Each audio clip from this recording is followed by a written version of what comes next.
Hello everyone, welcome to MPSC exam मंत्र. मी प्रगती सुतार.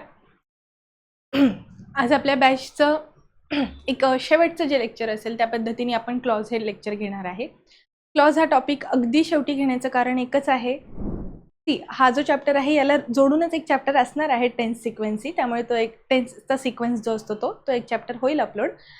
पण आता हा जो चॅप्टर आहे हा तसं बघायला गेलं तर एंडिंगचा आहे.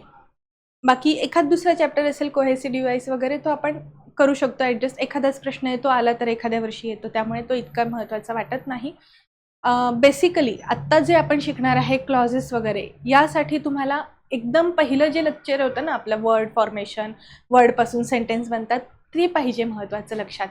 तुमची जर आत्तापर्यंत माहिती नसेल, तुम्हाला हे टॉपिक आठवत नसतील तर पहिल्यांदा ती क्विक रिव्हिजन करून घ्या आणि मग तुम्ही हे लेक्चर कंटिन्यू करू शकता. ठीक आहे. आपल्याला माहिती आहे आपण काय करत असतो, शब्द लिहित असतो. शब्द जुळवून आपण सेंटेन्स लिहितो, बरोबर. आता इथे मध्ये एक अजून एक दुवा आहे. ज्या वेळेस काही शब्द आपण वापरलेले असतात ते शब्द समूह एका गोष्टीबद्दल जर माहिती देत असतील तर त्याला आपण फ्रेज म्हणतो. वर्ड्सपासून फ्रेजेस तयार होतात, फ्रेजेसचा वापर करून आपण सेंटेन्सेस बनवलेले असतात. ठीक आहे, असं असतं. आता तुम्हाला हे फ्रेज आणि सेंटेन्स यातला फरक कळण्यासाठी असं अजिबात होणार नाही की तुम्हाला मी डायरेक्ट आज क्लॉजचं लेक्चर क्लॉज काय असतात तिथूनच शिकवायला सुरू केलं नाही. As a teacher it's my responsibility की तुम्हाला फ्रेजेस काय असतात हे आधी क्लिअर करून देणं आणि मग मी तुम्हाला पुढे एक्सप्लेन करणं की क्लॉज कसा आहे. क्लॉज हा चॅप्टर तसा खूप सोपा आहे, फक्त तो तुम्हाला समजला पाहिजे नीट आणि ती समजून देण्याची जबाबदारी माझी. तुम्ही लक्ष द्या. जिथे आपले प्रॅक्टिस क्वेश्चन्स घेणार आहे, आज मी भरपूर प्रॅक्टिस क्वेश्चन घेणार आहे. जे काही प्रॅक्टिस क्वेश्चन्स होतात ते सगळे जे क्वेश्चन्स आहेत ते तुम्ही पहिल्यांदा स्वतःहून सोडवण्याचा प्रयत्न करा. पॉज करा 1-2 सेकंदासाठी, उत्तर आठवून बघा आणि मग पुढे चला. ठीक आहे, या पद्धतीने हे सेशन अटेंड करा. आणि जर तुम्हाला कुठलाही डाऊट आला तर तुम्ही आपल्याला जो काही कॉन्टॅक्ट नंबर आहे त्याच्यावरती कॉल करा. माझ्यापर्यंत तुमच्या क्वेरीज येतील, आपण ते रिझॉल्व्ह करूयात. ठीक आहे. पहिल्यांदा बेसिकली फ्रेज आणि क्लॉजमध्ये काय फरक आहे हे मी आधी सांगणार आहे, नंतर फ्रेजेस शिकवायला सुरू करणार आहे.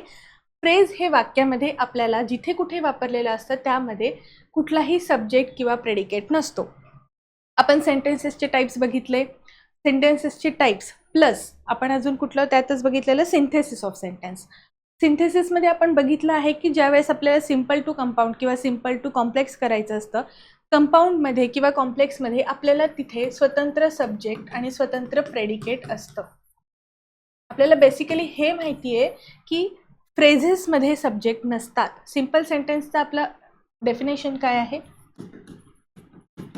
सिम्पल सेंटेन्सची डेफिनेशन आहे की तिथे एकच सब्जेक्ट आणि एकच प्रेडिकेट असतो.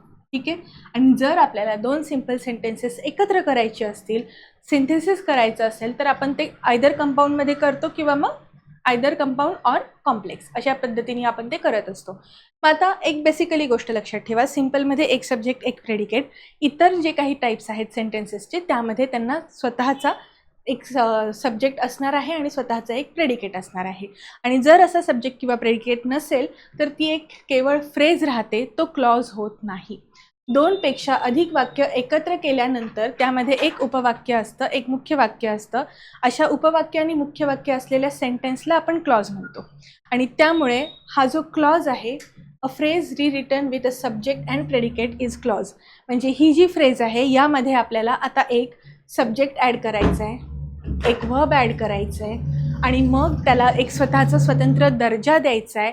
मग ते वाक्य जे आहे ते क्लॉज होणार आहे. फ्रेज यामध्ये सब्जेक्ट आणि प्रेडिकेट नसणार, पण ते कशाचं तरी विश्लेषण असणार. ठीक आहे. मी जर असं म्हटलं इम्पॉर्टंट, इम्पॉर्टंटचं मी अगदी जास्त एक्सप्लेनेशन करायचं म्हटलं तर काय होणार आहे? Which has great importance. मी या एका शब्दाला फ्रेजमध्ये कन्वर्ट केलं, बरोबर. Which has great importance. आता मला या फ्रेजला क्लॉजमध्ये जर कन्वर्ट करायचं असेल तर मला इथे एखादा सब्जेक्टसुद्धा ॲड करावा लागेल. ठीक आहे. मग मी जर असं म्हटलं दॅट हॅज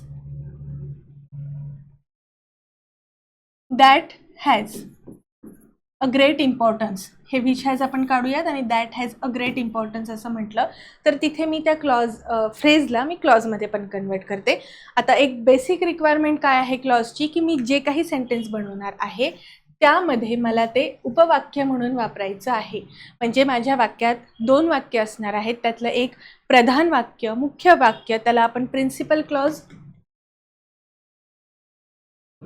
क्लॉज किंवा मग आपण त्याला मेन क्लॉज म्हणतो.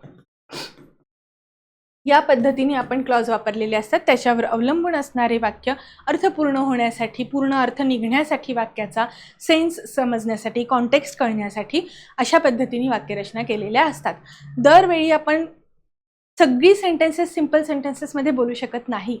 समोरचा आपल्याला समजणार नाही की त्याला काय म्हणायचं आहे. आपण जे बोलतोय ते समोरच्याला कळलं पाहिजे, हा मुळात एका भाषेचा उद्देश असतो. आणि ती भाषा समजण्यासाठी तुम्हाला ते रूल्स पण माहिती असावे लागतील. त्यामुळे सिक्वेन्सने बघत चला. सेंटेन्सेस नंतर मग तुम्हाला ट्रान्सफॉर्मेशन हा चॅप्टर बघायचा आहे आणि चॅप्टर ट्रान्सफॉर्मेशन, सेंटेन्सेस, पहिला जो आहे सब्जेक्ट प्रेडिकेट, हे कळलं असेल तर मग तुम्ही क्लॉज टॉपिक बघायला सुरू करा. ठीक आहे, हे सगळं आधी झालेलं आहे आपलं, फक्त एकदा बघण्याची जबाबदारी तुमची.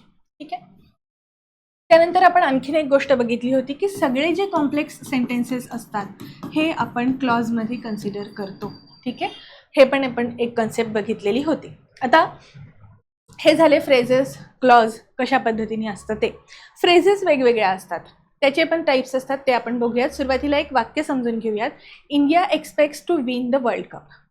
आता इथे बघा, इंडिया एक्सपेक्ट्स, आपला सब्जेक्ट कोण आहे? इंडिया. वर्ब एक्सपेक्ट्स जे आहे तिथून पुढे सगळं हे प्रेडिकेट आहे. बरोबर. आता मला काय म्हणायचंय, to win the world cup ह्या वाक्यामध्ये मला परत एकदा एक सब्जेक्ट सुद्धा ऍड करायचा आहे. त्याचा सब्जेक्ट ऍड केला की मला त्याचं प्रेडिकेट पुढे मिळतं.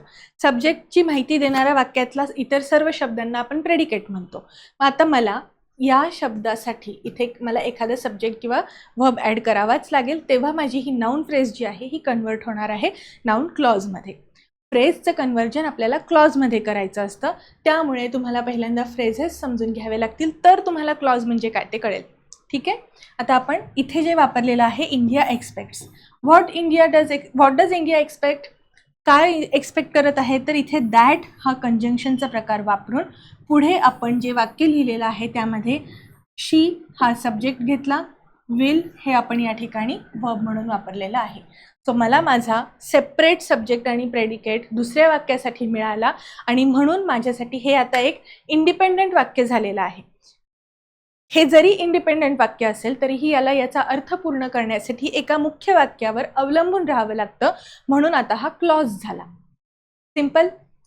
नाऊन असतो, नाऊनपासून एखादा सब्जेक्ट शब्द असतो, वर्ड असतो, वर्डपासून आपण फ्रेजेस बनवतो, फ्रेजेसपासून आपण क्लॉज बनवतो.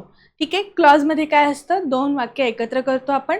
क्लॉजचा आणखीन एक महत्त्वाचा नियम म्हणजे कनेक्टर जे असतात, कंजंक्शन जे असतात ते आपण वापरलेले असतात आणि त्या कनेक्टर्स नंतर त्या कनेक्टर्सचा वापर करून जे वाक्य असेल ते.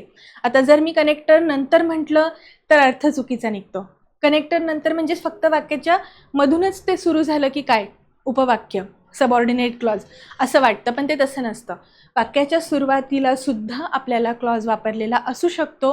आपण जी कंडिशनल सेंटेन्सेस बघितली आहेत ना, ते एकदा आठवून बघा. इफ हे वाक्याच्या सुरुवातीला आहे आणि नंतर आपण कॉमा नंतर पुढचं वाक्य वापरतो, ते उपवाक्य असतं. मग इथे आपण ते सुरुवातीला सुद्धा घेऊ शकतो. सो या पद्धतीने जे वाक्य कंजंक्शनचा वापर करून बनलेलं आहे, जे त्याचा अर्थ पूर्ण करण्यासाठी मुख्य वाक्यावर अवलंबून आहे, अशा वाक्याला सबऑर्डिनेट क्लॉज म्हणजेच उपवाक्य म्हणतात. ठीक आहे, आणि ह्या क्लॉजचे मग वेगवेगळे प्रकार असतात. क्लॉजचे प्रकार डायरेक्ट सुरू करण्याच्या आधी आत्ता आपण सुरुवातीला फ्रेजेस समजून घेऊयात. पहिली फ्रेज असते, फ्रेजेसचे काय काय प्रकार आहेत बघूयात आपण. फ्रेजेसमध्ये नाउन फ्रेज असते, ॲडजेक्टिव्ह फ्रेज असते, ॲडव्हर्ब फ्रेज असते. नाउन फ्रेजचा वापर करून जर पुढे तुम्ही कनेक्टर वापरलं, कनेक्टर असलेल्या म्हणजे जिथे आपण कंजंक्शन वापरतोय त्या पार्टमध्ये आपण त्याचा एक सेपरेट सब्जेक्ट आणि प्रेडिकेट जर लिहिला, तिथे वापरून ते वाक्य पूर्ण केलं, तर ते नाउन फ्रेज आता नाउन क्लॉजमध्ये कन्वर्ट झाली. सेम ॲडजेक्टिव्हचं कार्य करणारा नाउन म्हणजे हा वाक्यात एकतर सब्जेक्ट असतो किंवा ऑब्जेक्ट असतो.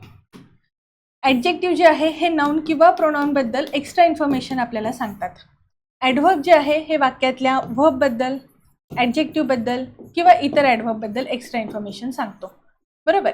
मग आता ॲडव्हर्बचे कार्य करणारा जो शब्द आहे त्याची मी ॲडव्हर्बियल फ्रेज बनवते. आणि ॲडव्हर्बियल फ्रेज हा शब्द आपल्यासाठी महत्त्वाचा आहे. ॲडव्हर्बियल फ्रेज मी जी बनवते त्यात मला नंतर सब्जेक्ट आणि प्रेडिकेट ॲड करता आला की मी त्याला ॲडव्हर्ब क्लॉज बनवलेला आहे. तर या पद्धतीने तुम्हाला फ्रेजेस कळल्या की तुम्हाला क्लॉज बनवता येईल. कंजंक्शन कधी कुठलं काय वापरायचं हे आपण बघणारच आहे. ठीक आहे. आता सुरुवातीला आपण फ्रेजेस कशा फॉर्म करायच्या ते बघूया. नाऊन फ्रेज बघूयात. बघा, playing cricket is enjoyed by the children. इथे बघा इज एन्जॉयड आपण म्हटलेलं आहे. मुलांकडून काहीतरी एन्जॉय केलं जात आहे. मग आता हे क्रिकेट इज एन्जॉयड आपण काय म्हणतोय की क्रिकेट खेळण्याची कृती मुलांकडून एन्जॉय केली जात आहे. मग ह्या कृतीला आपण जिरंड फॉर्ममध्ये वापरून हे एक नाऊन फ्रेज बनवलेली आहे. सो टू प्ले क्रिकेट ही जी कृती आहे ही आपण व्हर्बल नाऊनमध्ये वापरून, जिरंडमध्ये वापरून त्याला आपण प्लेइंग क्रिकेट असं केलेलं आहे. ठीक आहे. आणि हे मी वाक्याच्या सुरुवातीला वापरलं. हा वाक्यातला सब्जेक्ट म्हणून कार्य करत आहे. बरोबर. What is enjoyed by children, व्हॉटनी तुम्हाला उत्तर मिळत आहे तर हे झालं आपल्यासाठी सब्जेक्ट वाक्याचा. म्हणजे काय एन्जॉय केलं जात आहे हा मेन कृती करणारा शब्द, मेन इथे वाक्याची सुरुवात करणारा शब्द आहे. त्यामुळे आपल्याला ही जी फ्रेज आहे, आता फ्रेज म्हणजे शब्दांचा समूह. एक शब्द असेल, अनेक शब्द एकत्र केले की ते शब्दापासून फ्रेज बनते, वर्डपासून फ्रेज बनते. ही फ्रेज वाक्याच्या सुरुवातीला वापरली, ती इथे या ठिकाणी नाऊनचं कार्य करत आहे, ते व्हर्बल नाऊनने सुरू झालेलं आहे म्हणून ही झाली नाऊन फ्रेज. ठीक आहे. आपण फक्त फ्रेजेस बनवायला शिकतोय, क्लॉजचं टेन्शन आत्ता लगेचच घेऊ नका, समजून घ्या. ठीक आहे. नाऊन फ्रेज कळली तुम्हाला. पुढे बघा, he hopes to win the first prize. इथे सुद्धा तो कशाची तरी अपेक्षा करतोय. ही होप्स, तो काय अपेक्षा करतोय, व्हॉट डज ही होप. मग इथे आपण काय ने प्रश्न विचारल्यानंतर पुढे तुम्हाला नाऊन मिळते, वाक्यातलं ऑब्जेक्ट मिळतोय वाक्यातला. बरोबर. म्हणजे ही होप्स कशाची अपेक्षा आहे त्याला, इथे तुम्हाला हा ऑब्जेक्ट मिळालेला आहे. आणि हा जो ऑब्जेक्ट आहे हा या ठिकाणी नाऊन फ्रेजचं कार्य करतो. To win the first prize, हे सगळी कृती जी आहे ही माझा ऑब्जेक्ट आहे. आणि जर वाक्यामध्ये सब्जेक्ट किंवा ऑब्जेक्ट मिळत असेल एखाद्या फ्रेजमधून तर ती नाऊन फ्रेज असते. ठीक आहे. पुढे बघूयात आता ॲडजेक्टिव्ह फ्रेज कशी फॉर्म करायची.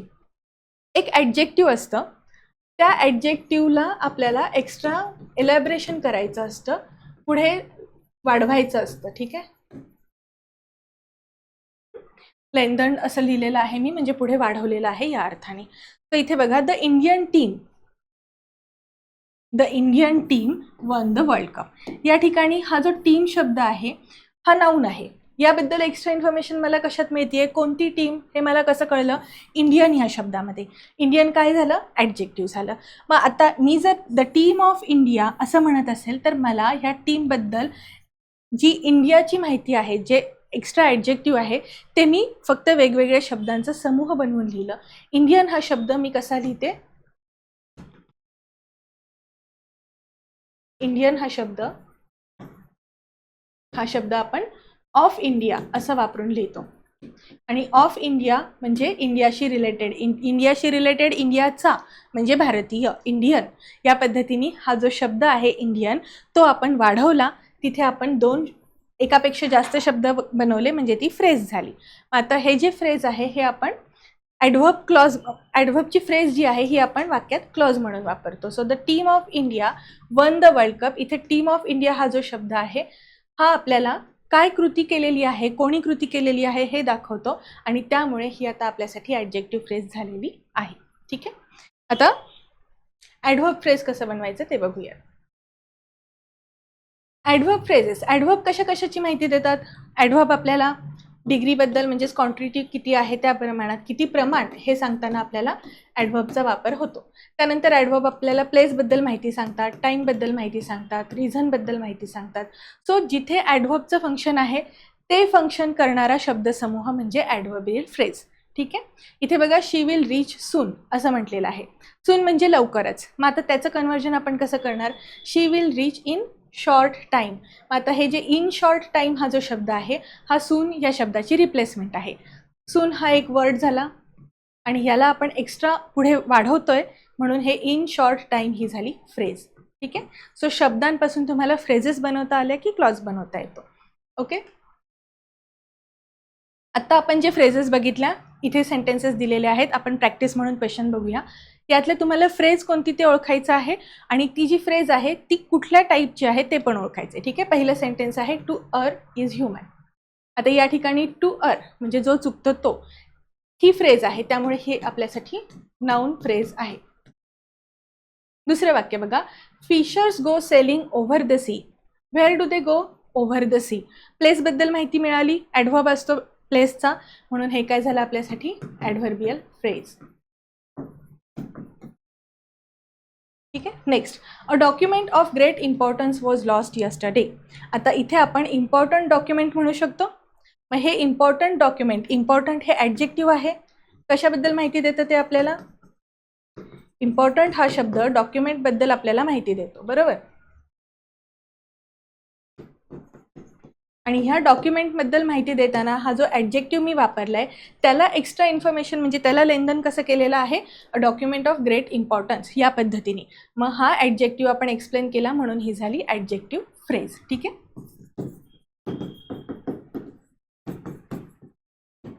ओके. आता ह्या फ्रेजेस ओळखता आल्या की मग आता आपल्याला त्याचं क्लॉजमध्ये कन्व्हर्जन करणं सोपं जातं. ॲडजेक्टिव्ह फ्रेज आपण कशा फॉर्म करायच्या? आता हे कशासाठी उपयोगी आहे? Synthesis.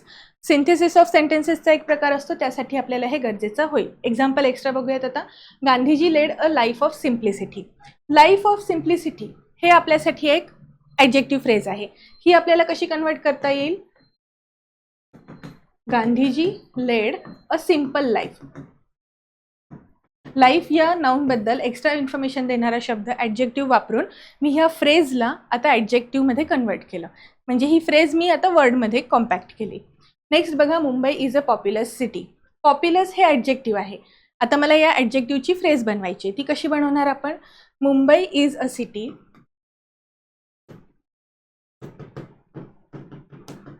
Where large number of inhabitants are there. ठीक आहे. म्हणजे इथे व्हेअर नंतर मी की जे काही where large number of inhabitants reside या पद्धतीने ते जिथे राहतात हे मी पूर्णपणे एक ॲडजेक्टिव्ह फ्रेज बनवलेली आहे. पॉप्युलस या ॲडजेक्टिव्हला मी एक्स्ट्रा असं विस्तारित स्वरूपात लिहिलेलं आहे, त्यामुळे ते फ्रेजमध्ये कन्वर्ट होतं. ॲडव्हर्ब फ्रेज कशी बनवायची बघा. एक्झाम्पल आहे, Rajesh Khanna was a popular actor then. आता इथे देनमध्ये आपल्याला कळतं की त्या काळी ते फेमस होते. मग इथे टाईमबद्दल माहिती मिळते, टाईमबद्दल माहिती देणारा शब्द आपल्यासाठी ॲडव्हर्ब असतो. मग आता इथे या देन शब्दाला आपल्याला कन्व्हर्ट करायचं असेल तर आपण कसं करणार? Rajesh Khanna was a popular actor in that time. So मला फक्त देन शब्दाऐवजी इन दॅट टाईम वापरलं की माझ्यासाठी ॲडव्हर्बियल फ्रेज झाली. नेक्स्ट आहे, Rahul was driving a car carelessly. Carelessly आपण कसं म्हणू शकतो? Without any care. केअरलेसली म्हणजेच विदाउट एनी केअर. सो मला हा ॲडव्हर्ब जो आहे हा व्यवस्थित विस्तारित स्वरूपात लिहिला म्हणजे माझ्यासाठी ती ॲडव्हर्बियल फ्रेज झाली.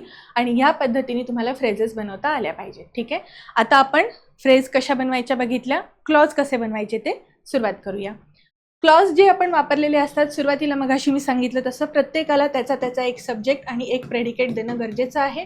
दोन्ही वाक्यांना याची रिक्वायरमेंट असते. त्यासाठी आपण दोन वाक्य एकत्र करण्यासाठी काही कनेक्टर्स वापरतो, त्याला कंजंक्शन्स पण म्हणतो आपण. ते इथे जोडलेले असतात, जसे की दॅट आहे, व्हॉट आहे, व्हेअर आहे.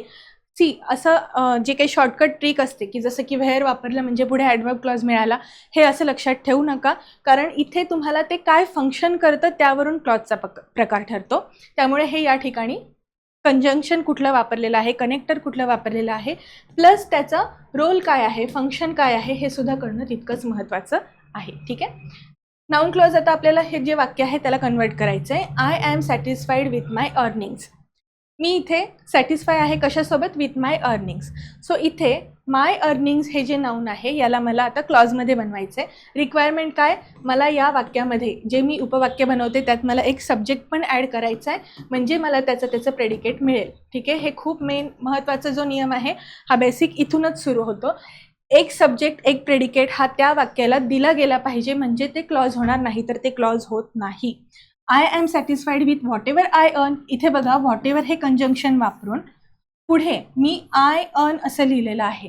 मला इथे माझा सब्जेक्ट मिळाला, म्हणजे पुढे मला प्रेडिकेट पण मिळालं. ठीक आहे, नाऊन फ्रेजमध्ये मी सब्जेक्ट आणि प्रेडिकेट ॲड केला तर मला माझा नाऊन क्लॉज मिळतो. फाईन, नेक्स्ट बघूयात. आणखीन एक एक्झाम्पल बघा. The tenure of this coalition government is unpredictable.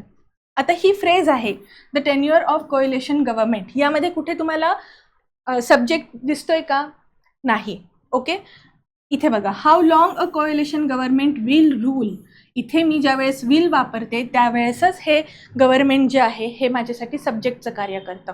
म्हणून मला या ठिकाणी माझा सब्जेक्ट आणि प्रेडिकेट मिळाला. तर आता माझ्यासाठी हा जो काही प्रकार आहे हाऊ लॉंग मी वापरलेला जे सेंटेन्स आहे, जे कनेक्टर वापरले आपण हाऊ लॉंग वापरून पुढे जे सेंटेन्स लिहिलं आहे ते आता माझ्यासाठी क्लॉजचं काम करतं. वाक्यात तुम्हाला सब्जेक्ट प्रेडिकेट कुठे ॲड करायचा, कसा ॲड करायचा हे समजलं की तुम्हाला क्लॉज बनवता आले. ठीक आहे, आणि हे आपल्याला येतं परीक्षेला महत्त्वाचं असतं. टाईप विचारलेला असतो, आयडेंटिफिकेशन असतं, किंवा मग तुम्हाला सिंथेसिस पण करायला सांगतात. ठीक आहे, त्यासाठी ह्या गोष्टी महत्त्वाच्या आहेत. आता नाऊन क्लॉजचे फंक्शन काय आहेत यावर पण प्रश्न येतो, तुम्हाला ते माहिती असायला पाहिजे.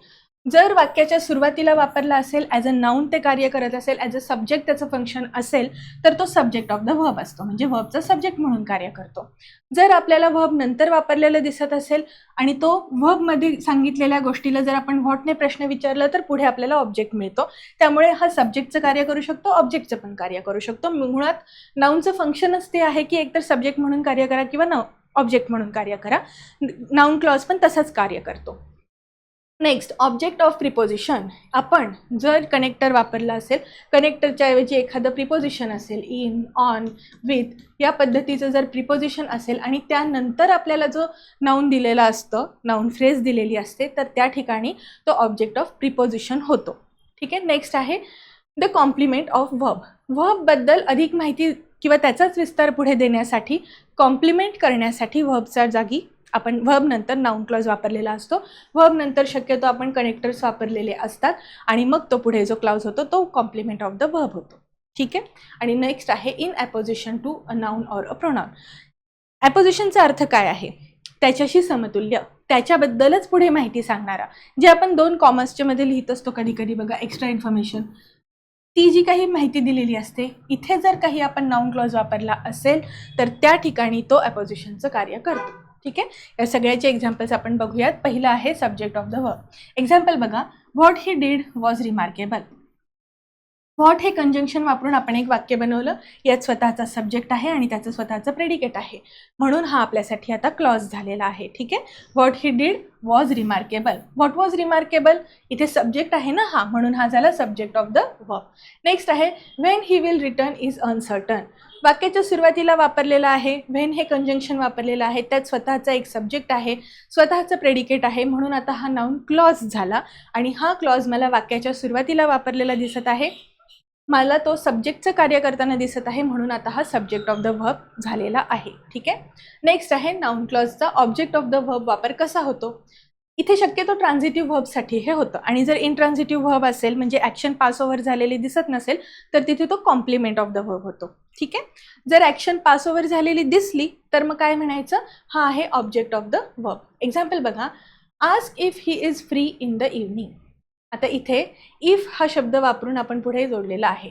आस्क व्हर्ब आहे, काय विचारायला लावलं आहे, आस्क हे व्हर्ब नेहमी ट्रान्झिटिव्ह असतं. आपण कोणीतरी कोणाला तरी विचारतो, तिथे सब्जेक्ट पण पाहिजे आणि ती विचारण्याची कृती कोणावर झाली तो ऑब्जेक्ट पण पाहिजे, म्हणून हे व्हर्ब नेहमी ट्रान्झिटिव्ह असतं. आस्क व्हर्ब ट्रान्झिटिव्ह आहे, पुढे मी सगळं विचारलेलं जे आहे हा माझा क्लॉज आहे आणि हा या ठिकाणी ऑब्जेक्टचं कार्य करतो.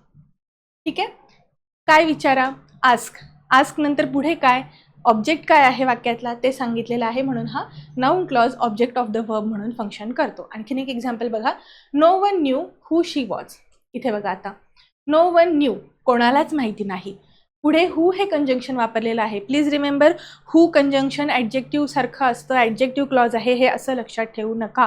मग अशी आपण व्हेनचं पण एक्झाम्पल बघितलं, ते टाईमबद्दल माहिती देतं म्हणून काय ते ॲडव्हर्ब क्लॉज होत नाही, तो नाऊन क्लॉजच होतो. फंक्शन काय आहे ते महत्त्वाचं. कनेक्टर कुठलं वापरलं आहे त्याच्यावरती ट्रिक्स बनवू नका. मी असंख्य ट्रिक्स आत्तापर्यंत असं बघितलेलं आहे की तुम्हाला असं सांगतात की व्हर्ब नंतर जर तुम्हाला इथे कनेक्टर वापरलेलं दिसलं तर तुम्हाला तो नाऊन क्लॉज आहे असं समजा, हू असेल तर तो ॲडजेक्टिव्ह क्लॉज आहे, रिलेटिव्ह क्लॉज आहे, असं काहीतरी तुम्हाला ट्रिक्स बनवलेल्या असतात, तशा बनवू नका. ठीक आहे. वाक्य पूर्ण वाचण्याची थोडेसे कष्ट घ्यायचे, तसदी घ्यायची. ओके. सो आता इथे तुम्हाला सगळ्यांना नाही माहिती पुढे काय, हू नंतर आपण जे वाक्य बनवलंय त्यात सब्जेक्ट इन्क्लूड केलाय का, केलाय, म्हणजे आता माझा हा नाऊन क्लॉज करेक्ट आहे. ठीक आहे. पुढे बघूयात. नाऊन क्लॉज ज्या वेळेस प्रिपोजिशनचा ऑब्जेक्ट म्हणून कार्य करतो त्यात कसं असणार आहे, don't believe in what he says. इथे बघा कंजंक्शनच्या आधी व्हॉट ही सेज, याच्या आधी आपल्याला इन हा शब्द दिसतोय. प्रिपोजिशननी ज्या वेळेस क्लॉजची सुरुवात होते त्यावेळेस तो ऑब्जेक्ट ऑफ प्रिपोजिशन म्हणून कार्य करतो. ठीक आहे. नेक्स्ट आहे you must listen to what he suggest. मग इथे सुद्धा टू हा शब्द, लिसन टू हा शब्द एकत्र वापरलेला असतो. हे फ्रेझल वर्ब आहे. लिसन टू हे कंपल्सरी आलंच पाहिजे. वी लिसन टू म्युझिक असं असतं. We listen to songs. Listen सोबत जसं लाफ सोबत नेहमी ॲट हा शब्द आला पाहिजे तसं लिसन सोबत नेहमी टू हा शब्द आला पाहिजे. ठीक आहे. सो या पद्धतीने हे प्रिपोजिशनचं कार्य करत आहे आणि म्हणून पुढे जो आलेला क्लॉज आहे हा माझा नाऊन क्लॉज प्रिपोजिशनचा ऑब्जेक्ट आहे. आता पुढे नाऊन क्लॉज ज्यावेळेस व्हर्बचं कॉम्प्लिमेंट म्हणून कार्य करतो तेव्हा कसं वापरायचं आहे बघा. इथे ना सीम, अपियर यासारखे इंट्रान्झिटिव्ह व्हर्ब येतात. ठीक आहे. सीम, अपियर यासारखे शब्द असतात किंवा मग जे आपले टू बीची रूपं असतात बऱ्यापैकी तीच असतात. त्यावेळेस आपल्याला या ठिकाणी हा जो नाऊन क्लॉज आहे हा complement of the verb, object of the verb, subject of the verb आणि तिसरा प्रकार आहे complement of the verb. Complement म्हणजे काय, ह्याला हा पूरक म्हणून वापरलेला आहे. आता पूरक म्हणजे बघा, it seems that films have nothing to do with real life. It seems असं दिसतंय काय, त्याच्या पुढे सीम ह्या शब्दाबद्दलच पुढे तुम्हाला माहिती देत आहेत. म्हणजे त्याला असं दिसतंय की, असं म्हणून आपण पुढे त्या दिसण्याबद्दल, कशाबद्दल आपण बोलतोय हे कॉम्प्लिमेंट देतो. प्लस इथे कुठेही ॲक्शन पास ओव्हर झालेली दिसत नाही, असं दिसतंय. म्हणजे आपण हे फक्त I think, okay, I suppose या पद्धतीने. सो थिंक, सपोज, अपियर ह्यासारखे हे जे शब्द आहेत ना हे आपल्याला इंट्रान्झिटिव्ह दाखवतात. इनकम्प्लीट प्रेडिकेशन म्हणतात त्याला. त्याचं जे पुढचं प्रेडिकेशन असतं ते वापरावंच लागतं, इनकम्प्लीट होतात नाहीतर ते. त्या पद्धतीने हा आपल्याला कॉम्प्लिमेंट ऑफ द व्हर्ब या पद्धतीने कार्य करताना दिसतो. मी तुम्हाला जितकं खोलात जाऊन डिटेलमध्ये सांगता येईल, सोप्या पद्धतीने सांगता येईल तेवढं सांगत आहे. थोडंसं जे सेंटेन्सेस आहेत ते स्वतःहून बनवण्याचा एकदा प्रयत्न करा. ठीक आहे. नेक्स्ट बघा, life is what we make it. आता लाईफ इज इथंपर्यंतच हे वाक्य आहे. टू बीचं हे जे फॉर्म आहे, लिंकिंग वर्ब जे आपण त्याला म्हणतो, तो प्रकार इथे क्लॉजमध्ये आपण इनकम्प्लीट प्रेडिकेशन किंवा मग कॉम्प्लिमेंट ऑफ द वर्ब म्हणून वापरतो. Life is what we make it. इथे व्हॉट वी मेक इटच्या पुढे क्लॉज आहे. इथे पण बघा क्लॉजचा बेसिक रूल. आता हे थोड्या सुरुवातीला काही एक्झाम्पल पुरतंच हे सारखं रिपीट होणार आहे, परत रिपिटेशन मी करणार नाही. इथे बघा, व्हॉट नंतर आपण जे सेंटेन्स बनवलेला आहे, क्लॉज बनवलेला आहे, इथे सब्जेक्ट लिहिलाय का, मी लिहिलाय. मग माझ्याकडे जर सब्जेक्ट रेडी असेल तर माझ्यासाठी ते वाक्य क्लॉज होणार आहे. ओके. ही आता फ्रेज नाही आहे, हा क्लॉज आहे, कारण मी इंडिपेंडंट सब्जेक्ट यात ॲड केला. ओके. सो हे कॉम्प्लिमेंटचं कार्य करतं. पुढे आता शेवटचा प्रकार काय असतो नाऊन क्लॉजमध्ये, in apposition to a noun or pronoun. म्हणजे नाऊन किंवा प्रोनाऊन जो सुरुवातीला दिलेला आहे त्याचंच पुढे सविस्तर माहिती, एक्स्ट्रा इन्फॉर्मेशन त्याच्याच संबंधातली, त्याच्याशी समतुल्य. अपोजिशन जे असतं, अपोजिशन आहे बरं का, अपोजिशन नाही.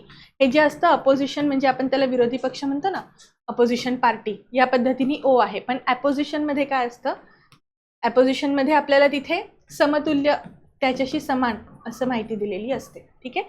एक्झाम्पल बघा, you must never forget this that honesty is the best policy. Actually आता इथे वाक्य कंप्लीट झालेलं आहे. यू मस्ट नेव्हर फॉरगेट दिस. मग हे दिस म्हणजे काय, तर हा क्लॉजमध्ये जो काही सेंटेन्स लिहिलेला आहे तो आता honesty is the best policy. Honesty हा माझ्यासाठी सब्जेक्ट आहे आणि मग माझं वाक्यसुद्धा प्रेडिकेट वापरून पूर्ण झालेलं आहे.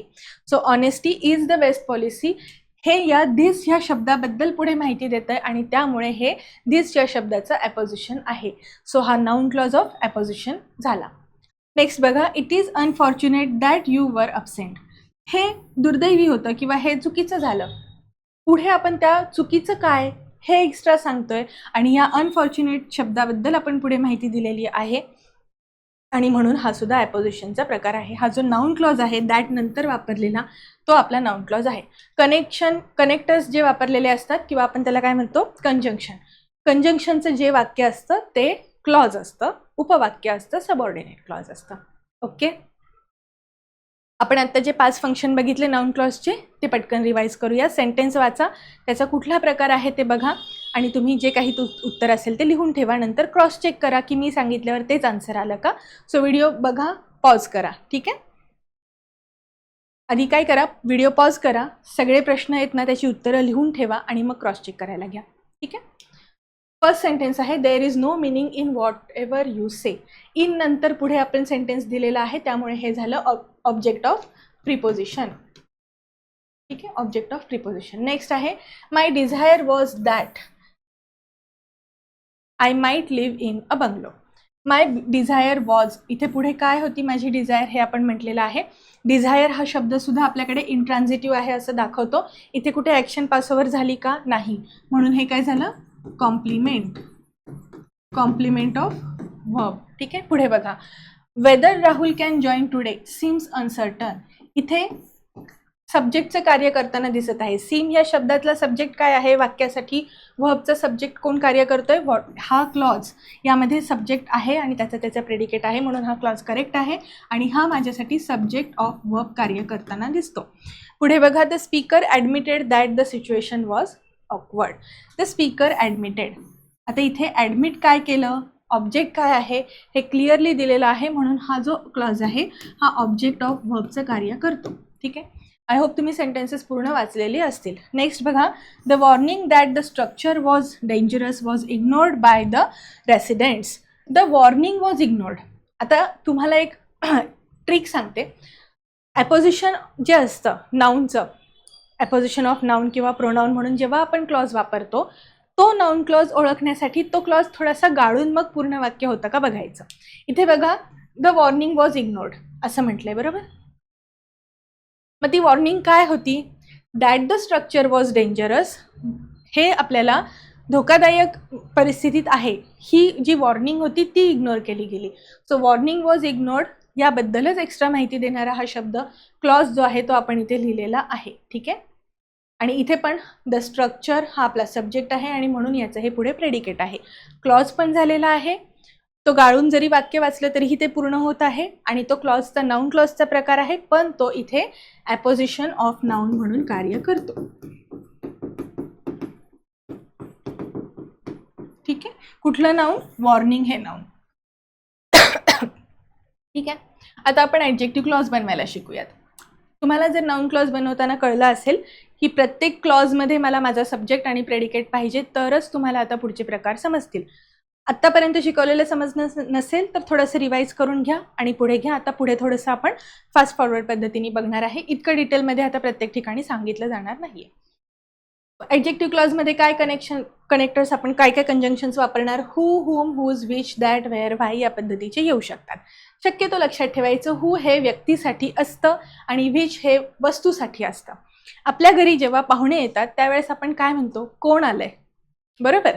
काय आलंय म्हणतो का आपण, तर तसं नसतं. काय आलंय म्हटलं की ते व्यक्तीसाठी आहे असं वाटत नाही. व्यक्तीसाठी वापरताना हू वापरा. ओके, इतकंच बेसिक रूल आहे ॲडजेक्टिव्हचा ज्यावेळेस आपण क्लॉज करतो तेव्हा.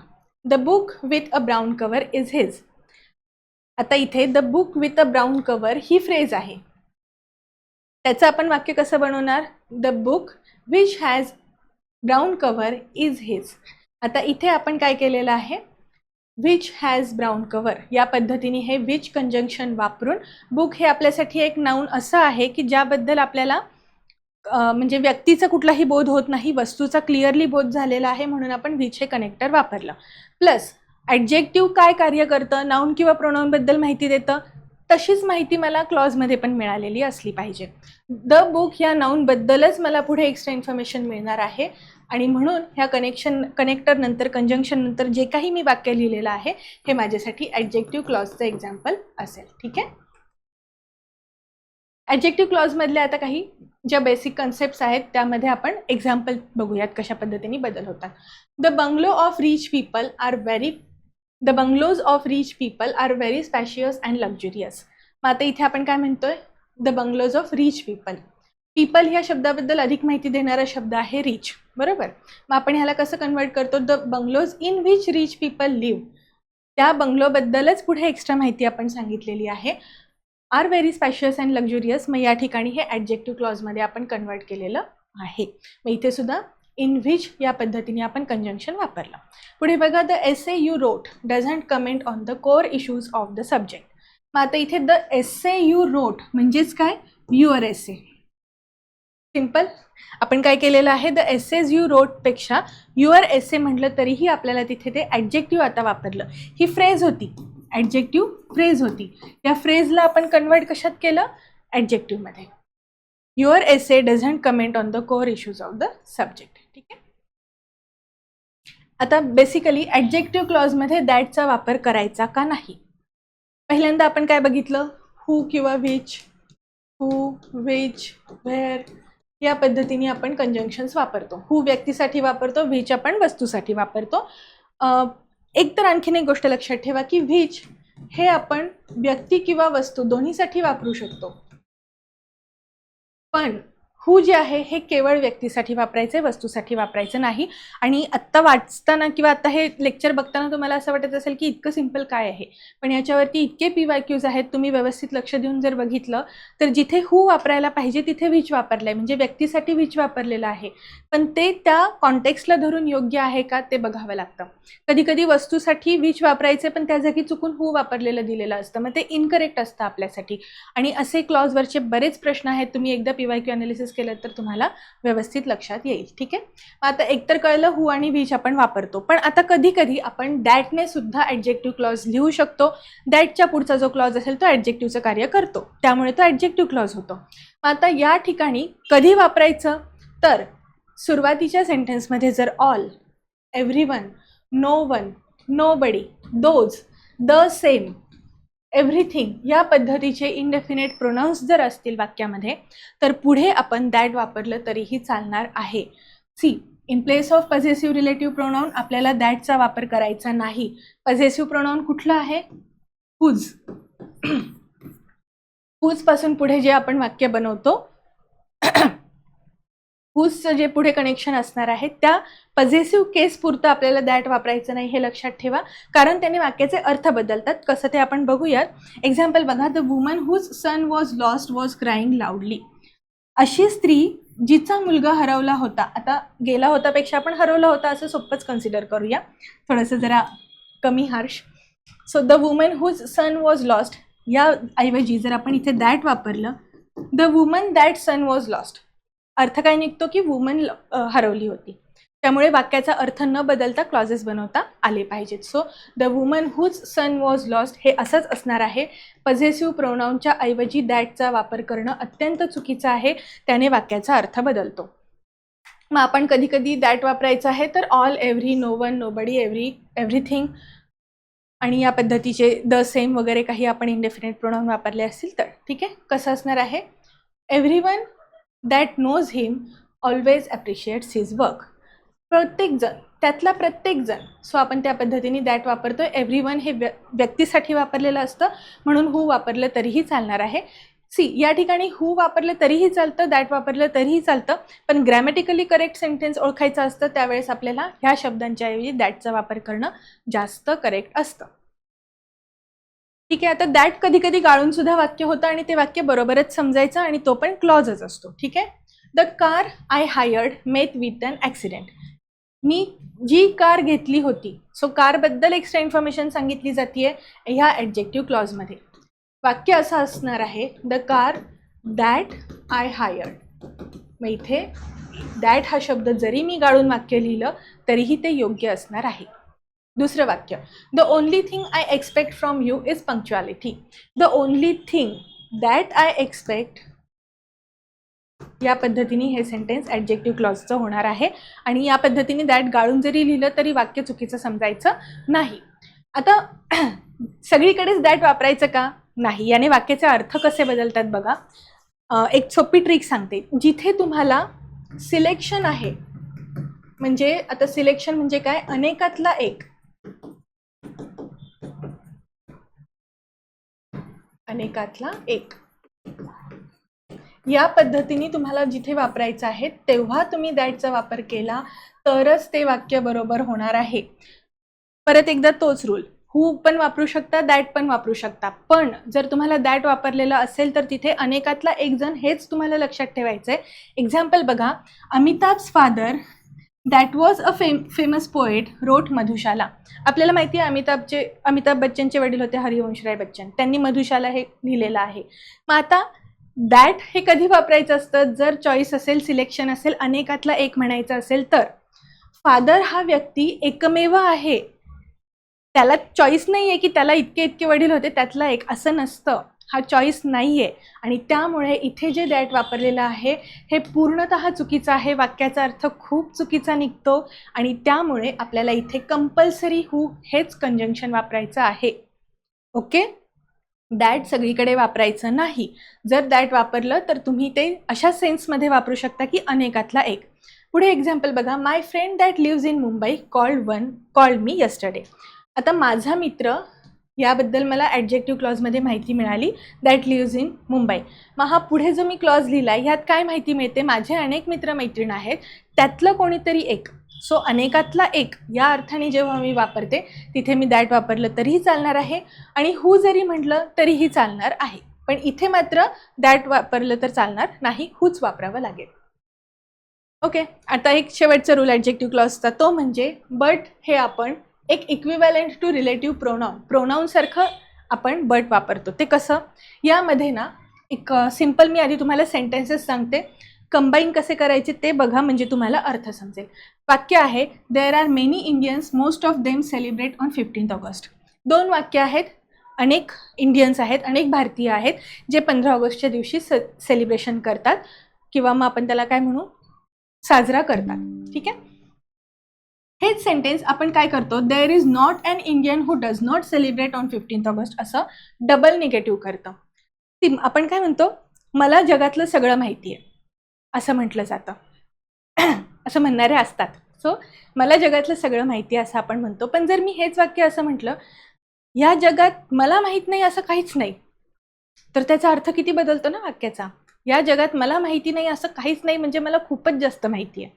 सो इथे हा जो रेफरन्स चेंज होतो, जिथे तुम्हाला खूप जास्त एक्झॅगरेटेड सेंटेन्स करायचं आहे, स्टेटमेंट द्यायचं आहे, तिथे डबल निगेटिव्ह वापरतात.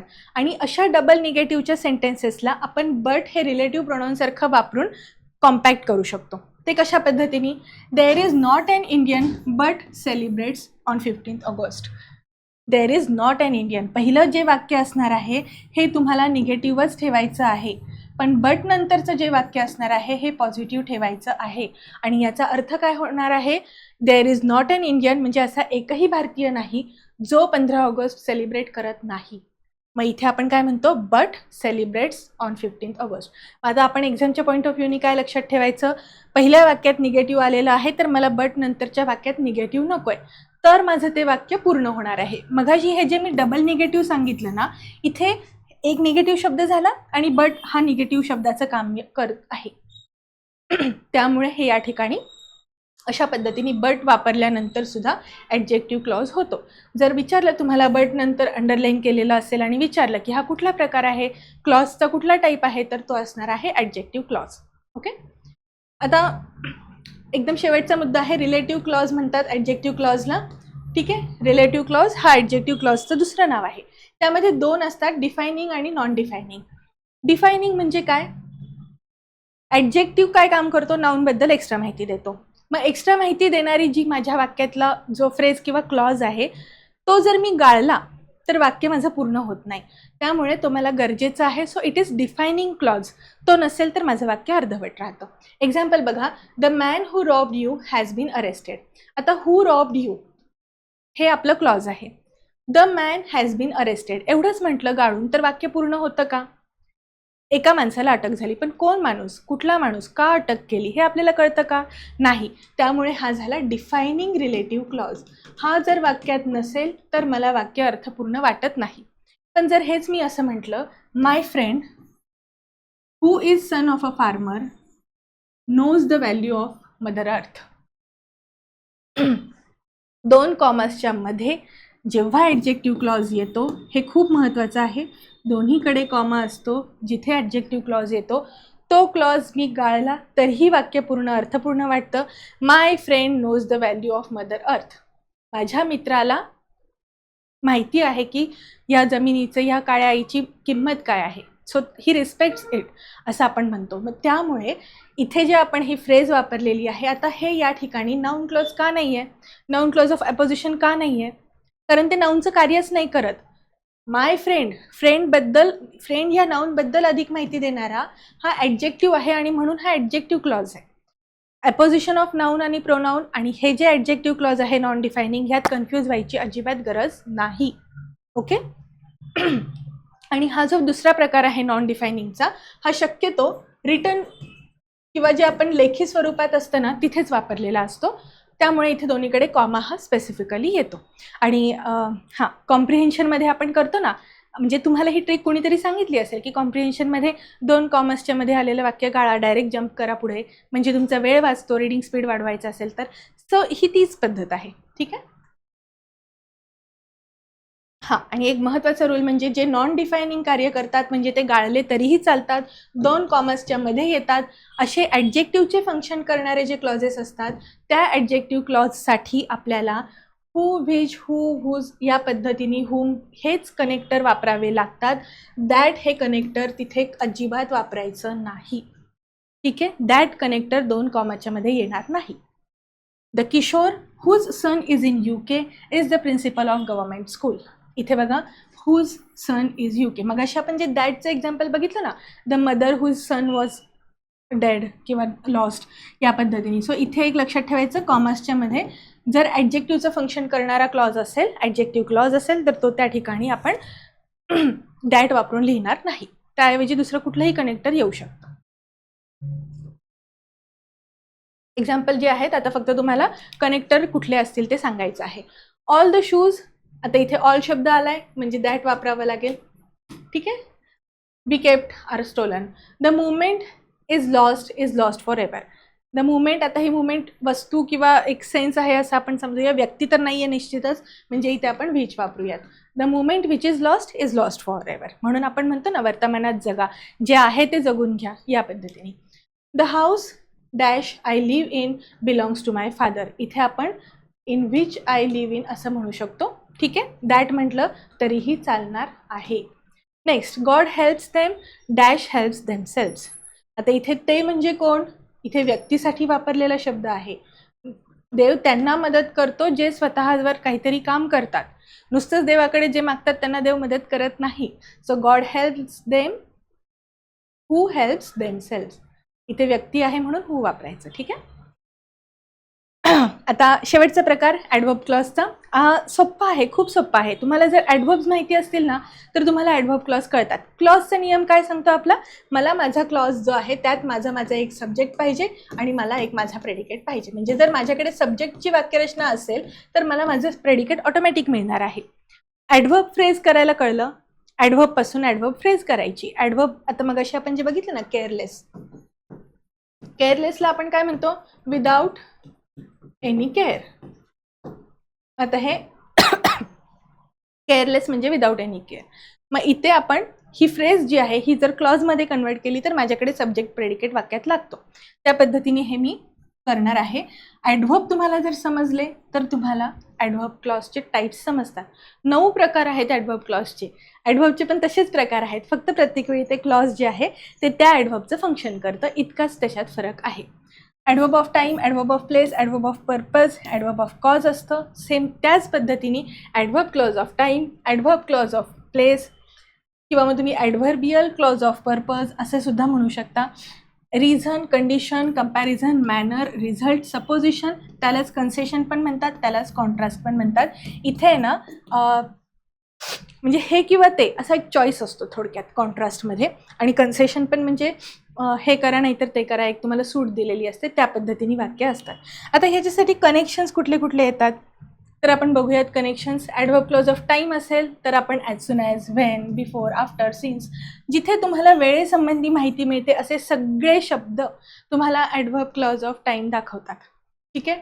त्यानंतर प्लेस, वस्तू, जागेबद्दल, स्थळाबद्दल माहिती सांगणारे शब्द. पर्पज, हेतू सांगणारे शब्द. ठीक आहे. हेतू सांगणारे सगळे शब्द हे आपल्याकडे ॲडव्हर्ब क्लॉज ऑफ पर्पज असतात. कॉज, रिझन, कारण काय आहे, त्याचं मूळ काय आहे, त्याच्या मागे काय घडलं होतं हे सांगितलेले सगळे ॲडव्हर्ब क्लॉज ऑफ रिझन.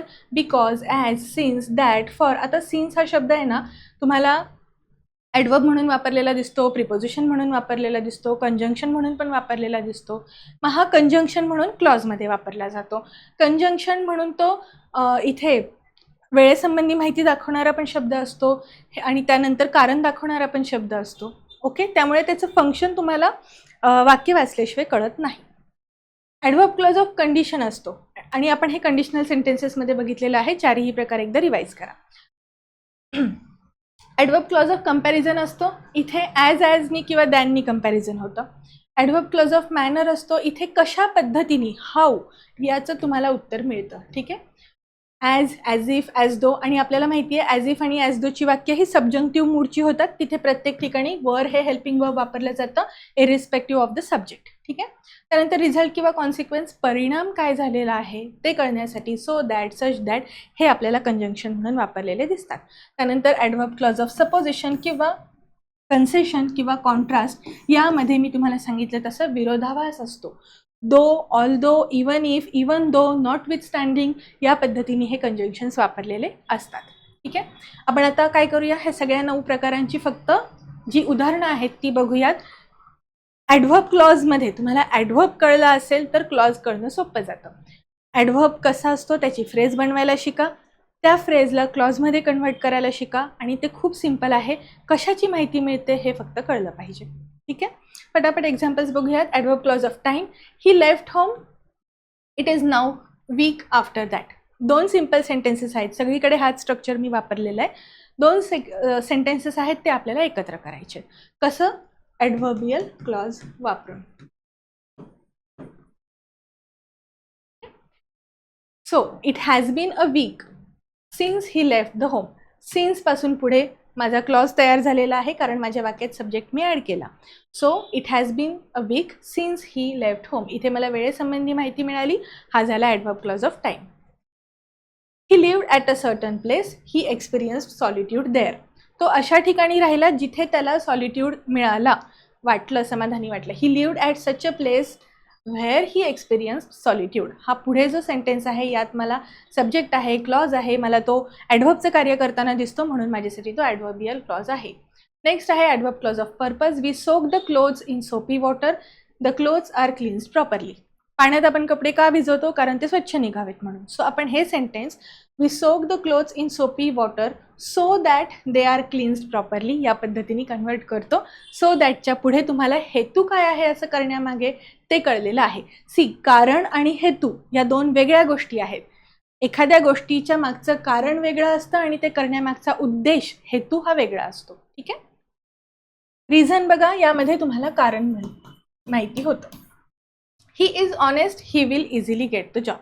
तो ऑनेस्ट आहे म्हणून त्याला पुढे जॉब मिळेल. ठीक आहे. सो तुम्ही ज्यावेळेस मराठी वाक्य बनवता त्यावेळेस म्हणून हा शब्द तुमच्यासाठी महत्त्वाचा असेल. So he is honest, he will easily get the job. He will easily get a job since he is honest. Since हा शब्द इथे मला कारण देतोय. त्याला जॉब का मिळेल? काय कारण आहे त्याच्या मागे? इथे हेतू नाही आहे ना, कारण आहे. मग ते हेतू, कारण काय आहे मला त्याच्या जॉब मिळण्यामागचं? कारण तो खूप प्रामाणिक आहे, त्याला जॉब नक्की मिळणार. आलं लक्षात? सो इथे मला हा रिझन देणारा ॲडव्हर्ब क्लॉज मिळतो. नेक्स्ट आहे ॲडव्हर्ब क्लॉज ऑफ कंडिशन. इथे कंडिशनल सेंटेन्सेस सगळे रिवाईज करून टाका तुम्ही. निश्चितच तुम्हाला त्यावरती आपले ना 4 मार्क पक्के होतात या 2 चॅप्टरमध्ये. ठीक आहे.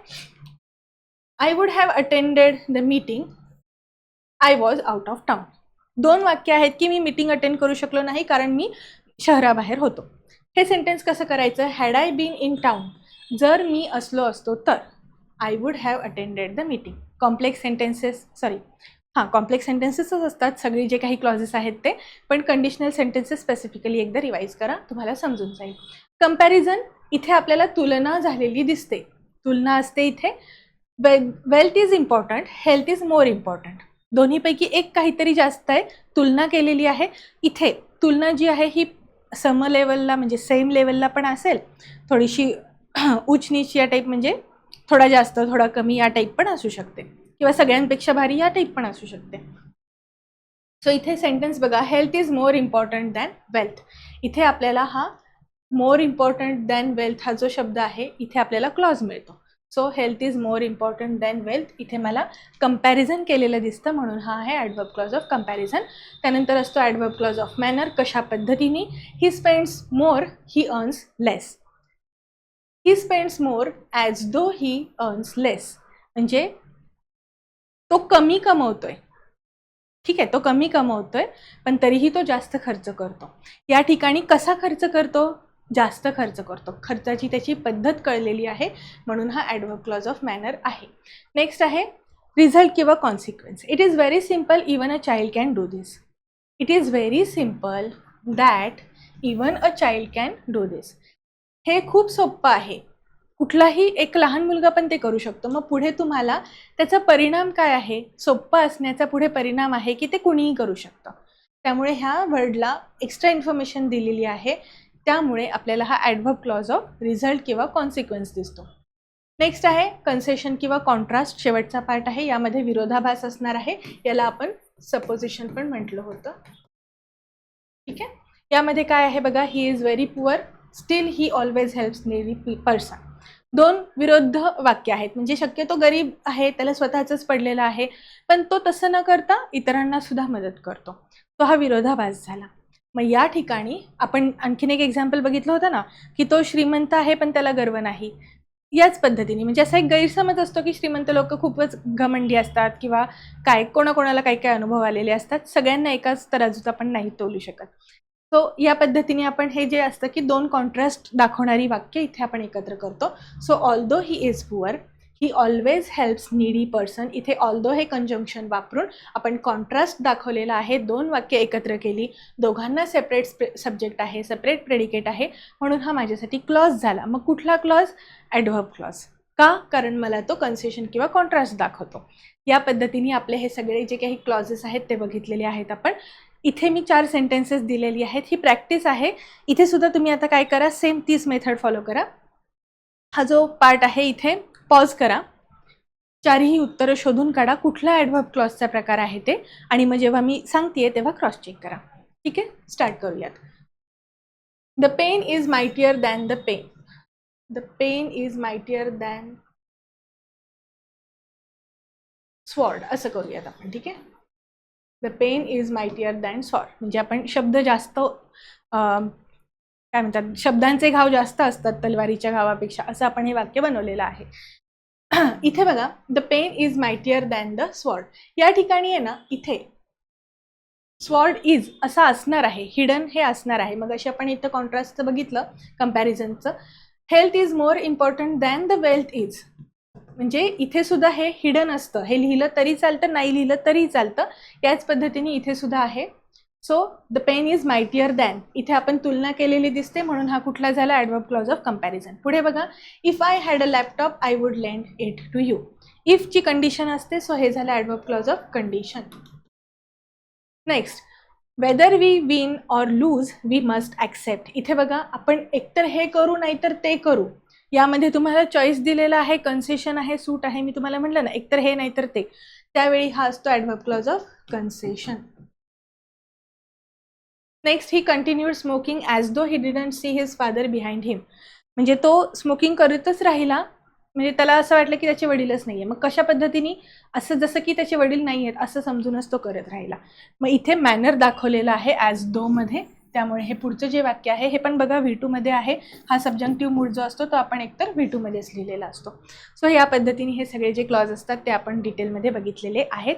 आय होप तुम्हाला हे अवघड वाटणारे, जे खूप मोठे अवघड वाटणारे जे टॉपिक होते ते सोपे करून वाटले असतील. ही बॅच केल्यानंतर तुम्हाला जो काही फायदा झालेला आहे तो प्लीज तुमचे जे काही फीडबॅक आहेत ते आपल्या क्लासच्या नंबरवर सरांपर्यंत पोहोचवा. मला सुद्धा ते पर्यायाने मिळतील. So thank you so much. तुम्ही सगळ्यांनी इतके व्यवस्थित लेक्चर्स ऐकले. आय होप मी तुमच्या पोस्ट मिळवण्यामध्ये थोडा तरी खारीचा वाटा देऊ शकेल. आणि जर तुम्हाला काहीही नवीन शिकायला मिळालं असेल, तुम्हाला एकंदरीतच फीडबॅक द्यायचा असेल बॅचचा, तर प्लीज तो द्या. We are eager to hear you. Okay, so thank you. इथेच थांबूयात. Thank you. All the best for your future.